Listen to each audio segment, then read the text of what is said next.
Casper Grimshaw. Today we have another Pokemon X and Y Wi-Fi battle for Wi-Fi weekends. Welcome back, everyone. So today, as you can see in front of you, I have the team I used to defeat Daryl a couple weeks back, and my opponent is using a pretty decent team. I mean, obviously anything with Talonflame and Excadrill on it has got to be a good combination. Excadrill can Rapid Spin off any hazards, and Talonflame can sweep with Brave Bird and Flare Blitz. That Gastron's probably a bulky thing. The Clefable's probably a setup hazard one like mine. The Bisharp, we know how powerful the Bisharp is. That Celebi, I wasn't sure what I was going to go with. So, and you probably know what my team is from our battle with Daryl. Anyways, let's get into the battle. But actually, first, let me just run over the team. Just for those who don't know. My Clefable is a Stealth Rocker with a red card, so it can push people out and get some residual damage with Stealth Rock. It has Moonblast, Healing Wish, and Trick. My Arcanine is Extreme Speed, Dragon Pulse, a Mixed Sweeper with Extreme Speed, Dragon Pulse, Fire Blast, and Close Combat. My Cloyster has Icicle Spear, Ice Shard, Shell Smash, and Rock Blast. Dragonite has the Hold the Weakness policy. Dragon Dance, Dragon Claw, Dragon Dance, Dragon Claw, Fire Punch, Ice Punch, I think. My Espeon is my Assault Vest, Psychic, Mirror Coat, Shadow Ball, Hyper Voice. And I've been loving that Mirror Coat lately. I know it's weird, but I've just been loving the Mirror Coat. I've gotten a couple really good situations off it. Unfortunately, I don't have any of those battles on me at the moment. But those were some pretty sweet comebacks. Because I can knock out huge threats with something with Mirror Coat. And then my Nidoking is that all-powerful Life Orb Sheer Force with Fire Blast, Earth Power, Sludge Wave, and Ice Beam. I'm pretty sure. Could be wrong there. Anyways, let's get into the battle.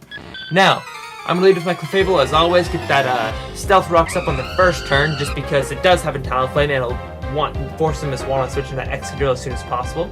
And my red card knocks that Talonflame right out of the match, so it's going to have to switch in if he wants to use it. There's going to go for the Cosmic Power on the Clefable, and I thought I could trick him. So I'll take his leftovers, and he's down to no items, so he can't get that residual health back. Next, I'll switch right off into my Dragonite, expecting that Fairy type of move, but he goes for the Cosmic Power again. And I'm not quite sure what he was doing here. He was probably just trying to stall off and scout my team. So I went into my Nidoking so I could get that Poison type damage off, knowing that he would probably go for another Cosmic Power, and I just went for the Sludge Wave, and that still does 50%, even with ×2 special defense on a Clefable, which can run a hefty amount of special defense as we've seen before in my battle with Daryl. So I'm going to go for the Sludge Wave again, and that's doing just under 50, so it can soft boil itself back to full health. I'm going to do another... No, it switches off after I use that Sludge Wave, and I went here for the Earth Power here, expecting a switch, or just to do a little bit of damage first. And Excadrill goes right down to that power, not able to get off that Rapid Spin, so it's out of a Rapid Spinner, so that Talonflame is nothing now. It's nothing. So the Bisharp goes for the Sucker Punch to get some damage on me. I managed to survive on with that 70%, go for the Earth Power, knock the Bisharp out. Gastrodon comes in. I go for the Sludge Wave, probably. Yes, I do.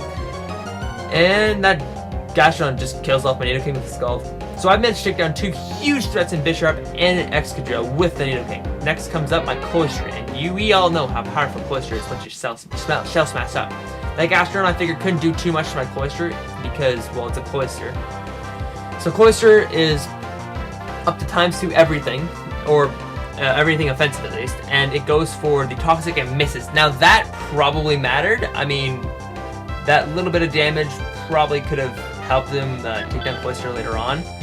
But my Cloyster can still take down that Gastrodon and this Clefable pretty easily, and I think that's basically a wrap. The Toxic I would have survived after this match, even with the Toxic damage. I would have survived.